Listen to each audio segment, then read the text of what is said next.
নমস্কার বন্ধুরা, সবাইকে স্বাগত জানিয়ে আজকে ভিডিওটি শুরু করলাম। আজকের রেসিপি চিজি পাও।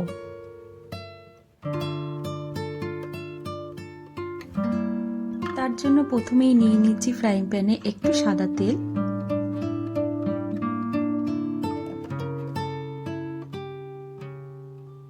তাতে দিয়ে দিচ্ছি একটু সাদা জিরে, বেশ খানিকটা পেঁয়াজ কুচি দিয়ে দিলাম।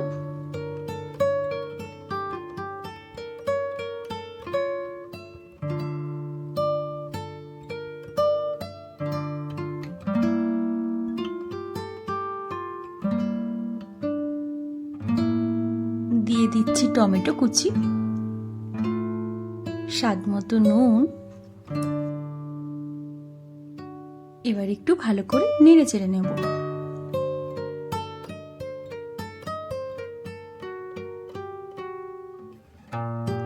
এরপর দিয়ে দিচ্ছি কেটে রাখা গাজর,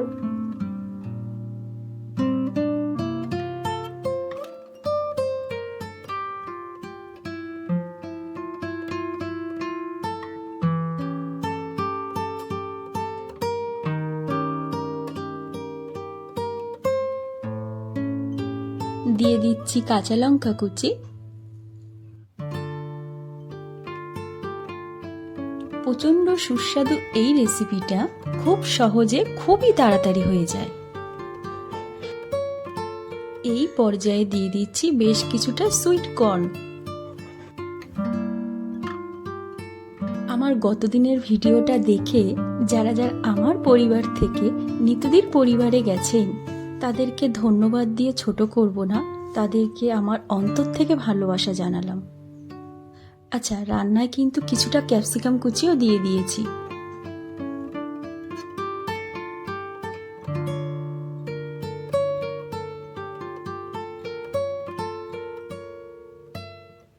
বেশ কয়েকটি সবজি পড়ায় রেসিপিটা কিন্তু খুব হেলদি হতে চলেছে। নির্দ্বিধায় বাচ্চাদের কিন্তু দিতে পারেন। দিয়ে দিচ্ছি 1 চা চামচ মতো গরম মশলা গুঁড়ো।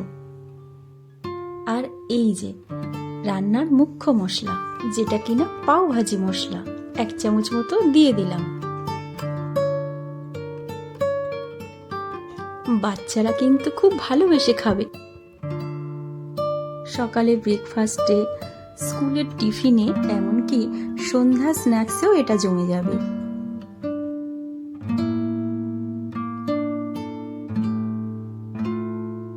এই পর্যায়ে দিয়ে দিচ্ছি ছোট ছোট করে কেটে রাখা পাউরুটির টুকরো।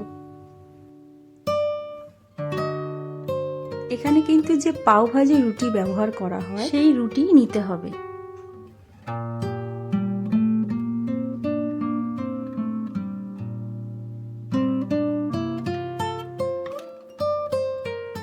মশলার সাথে রুটিগুলো ভালো করে মিশিয়ে নিচ্ছি।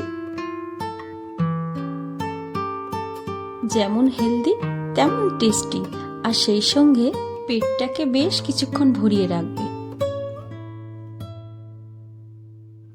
কিছুটা ধনেপাতা কুচি দিয়ে দিলাম।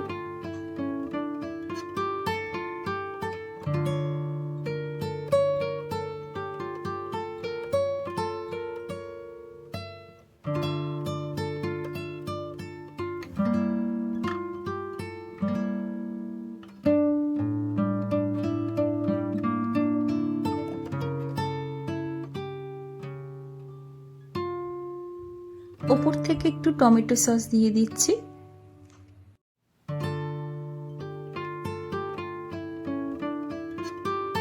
আর একটু চিজ গ্রেট করে দিয়ে দিচ্ছি।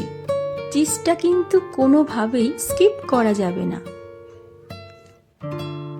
চিজে কিন্তু ক্যালসিয়াম, ফসফরাস ও জিঙ্ক থাকায় এটি দাঁত ও হাড় ভালো রাখতে সাহায্য করে। বাচ্চাদের ব্রেনের বিকাশেও সাহায্য করে। ঠিক 1 মিনিট মতো ঢেকে রাখবো। 1 মিনিট পরে রেডি আমাদের চিজি পাও। তো বন্ধুরা, আজকের আমার এই টিফিনের রেসিপি কেমন লাগলো কমেন্ট করে অবশ্যই জানাবেন। আর ভালো লাগলে একটা লাইক অবশ্যই দেবেন, শেয়ার করে দেবেন। আর চ্যানেলে নতুন এসে থাকলে চ্যানেলটিকে সাবস্ক্রাইব করে আমার পাশে থেকে যাবেন। তাহলে আসি, ধন্যবাদ।